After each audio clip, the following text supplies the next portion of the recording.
Welcome to EstateScope, the channel where we expose the hidden forces shaping today's real estate markets.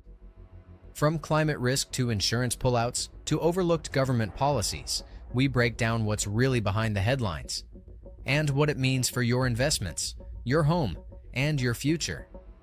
If you're into real estate with a twist of investigative reporting, hit like, tap subscribe, and ring the bell icon so you never miss a story that could impact where you live, what you buy, or how you build.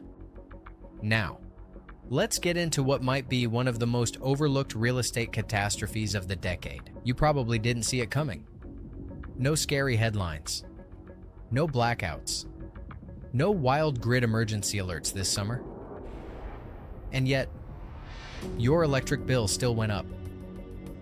You open it, scroll past the usage chart, and boom, more money out of your pocket, even though you're using the same AC, the same lights, the same fridge. So what's going on?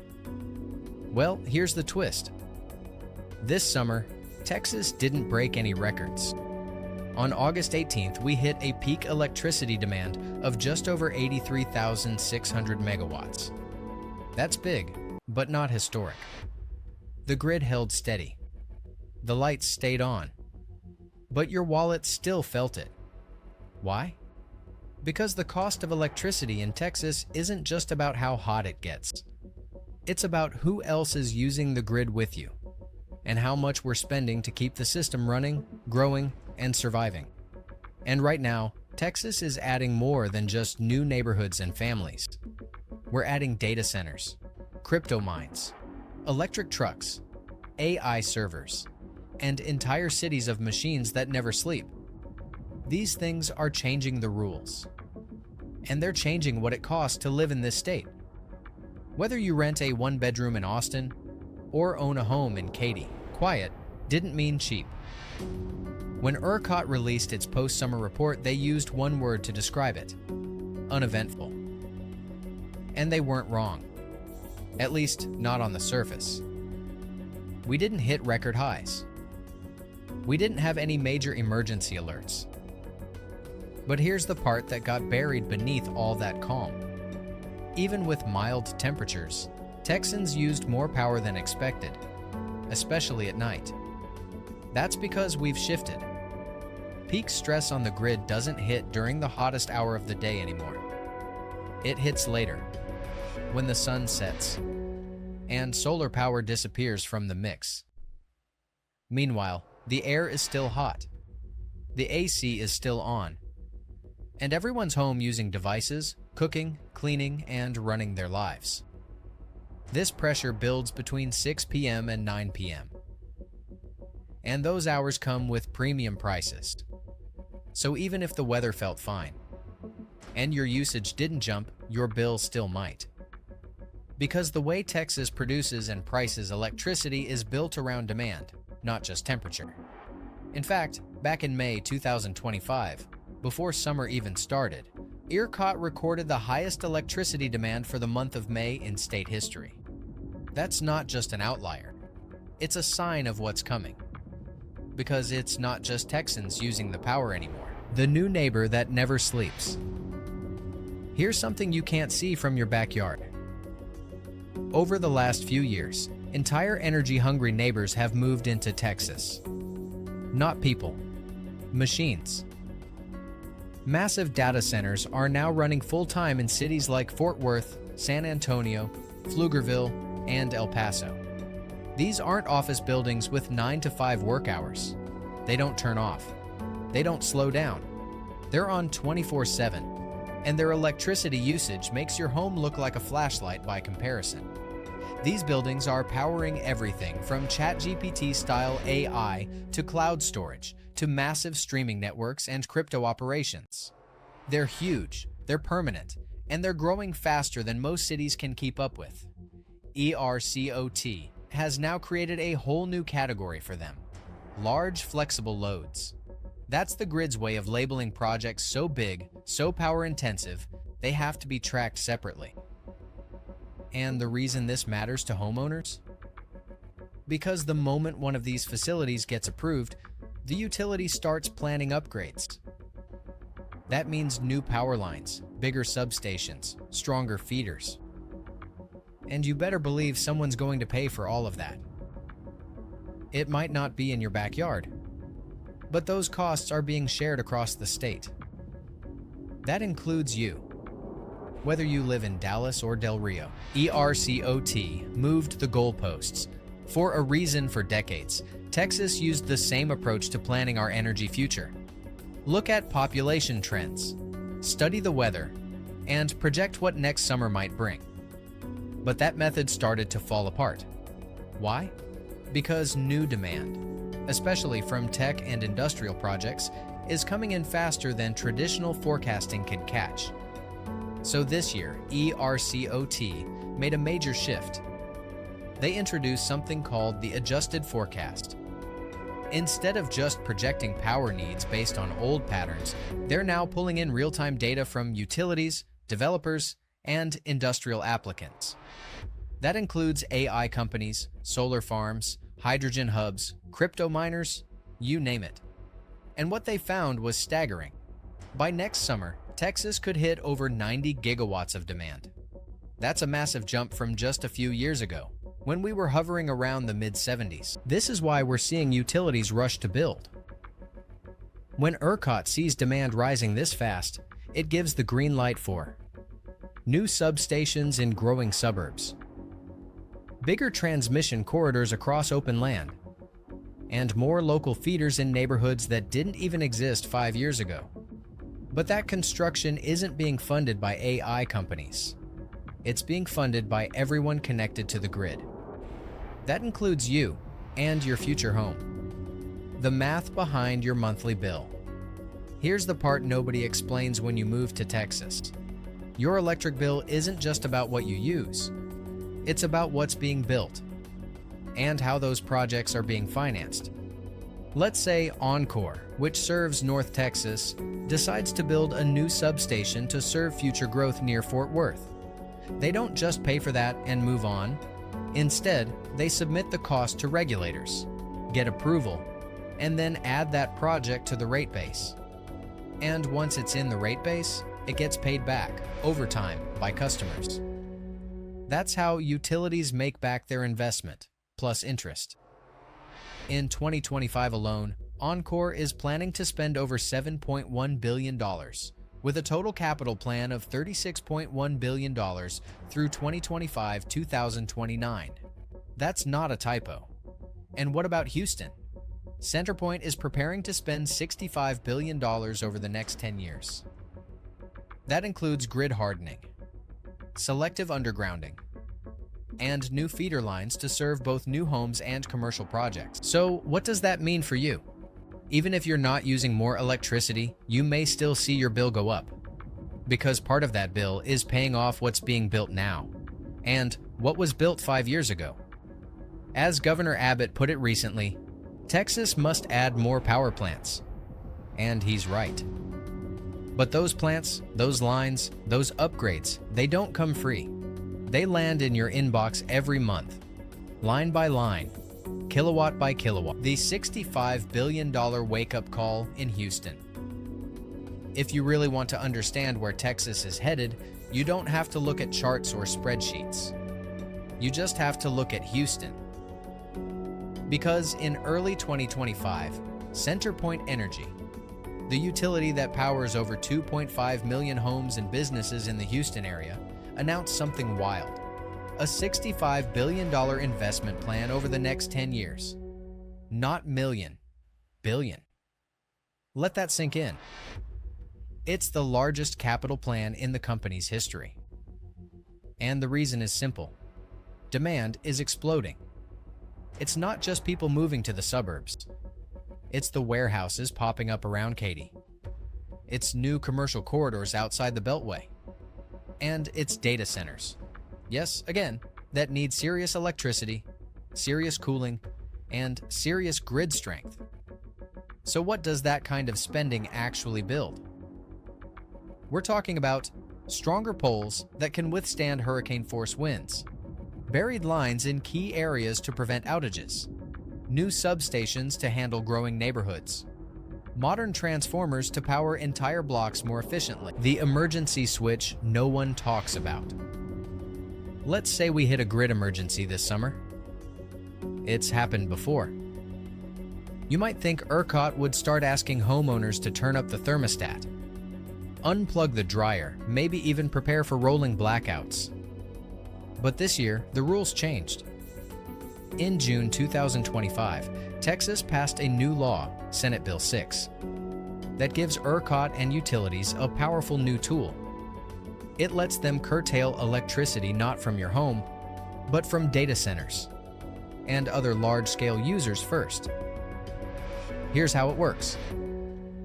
When the grid starts to get tight, ERCOT can now require these large facilities, AI campuses, crypto operations, hydrogen plants, to back off their energy use so that homes and schools don't lose power. That's a major shift in priorities. And for regular Texans, it's a relief. Because let's be honest, no one wants their kids sweating through homework, while a warehouse full of servers stays ice cold. As a spokesperson from the governor's office put it, this law ensures that as Texas grows, we can manage demand and protect residents. It won't make your bills lower, but it might keep your lights on when it matters most. The sunset surge that hits everyone. There's this moment around 8 p.m. in Texas. The sun's gone down, but the heat still hanging heavy in the air. Your AC kicks into overdrive. Your lights are on. The stove might be running. And just like that, the grid hits its most fragile point of the day. See, this is the hour when solar power drops off completely. But demand, that stays high. In fact, it often climbs. That's when ERCOT has to fire up the most expensive generators it has, usually natural gas turbines that cost more per megawatt. And if those don't cover the gap, that's when emergency alerts go out. This sunset surge is what keeps grid planners up at night.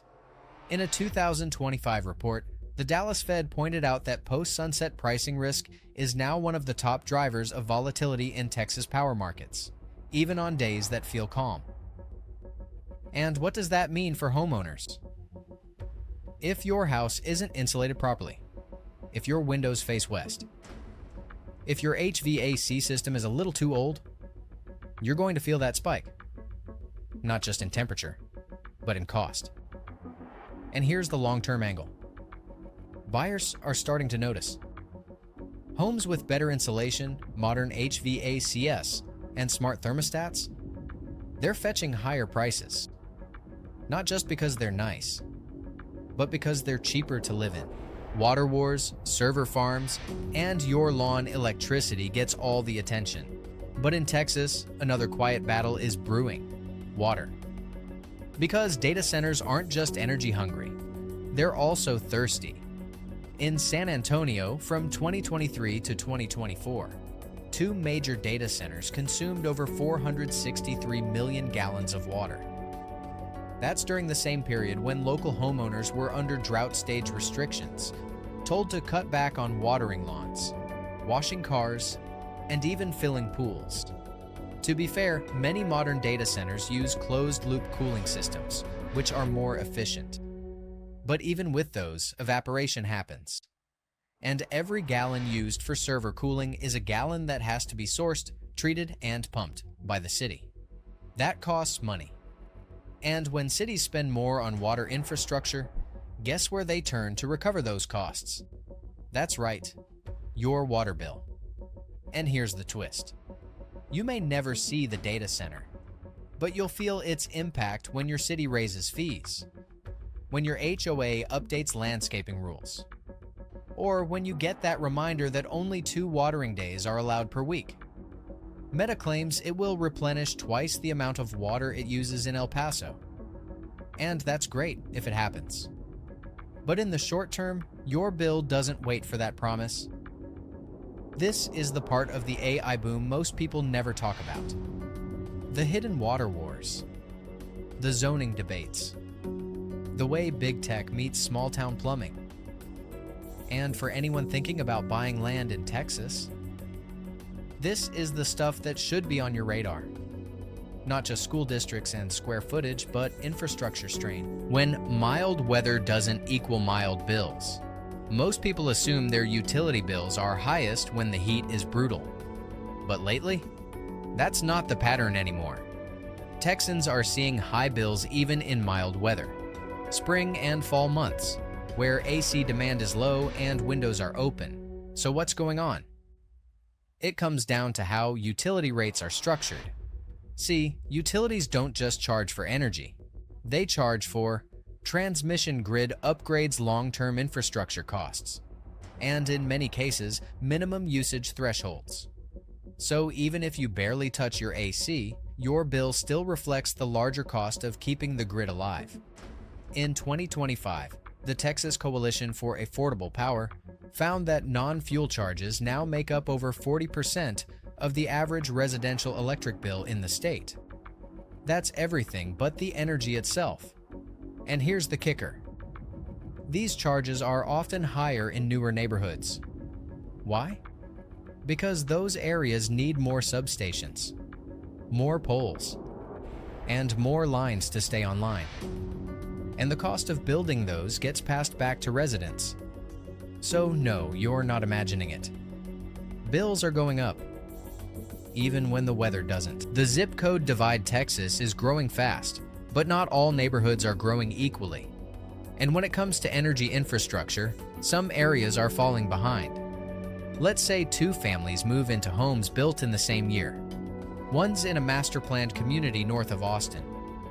The other's in an older, still growing neighborhood just outside San Antonio.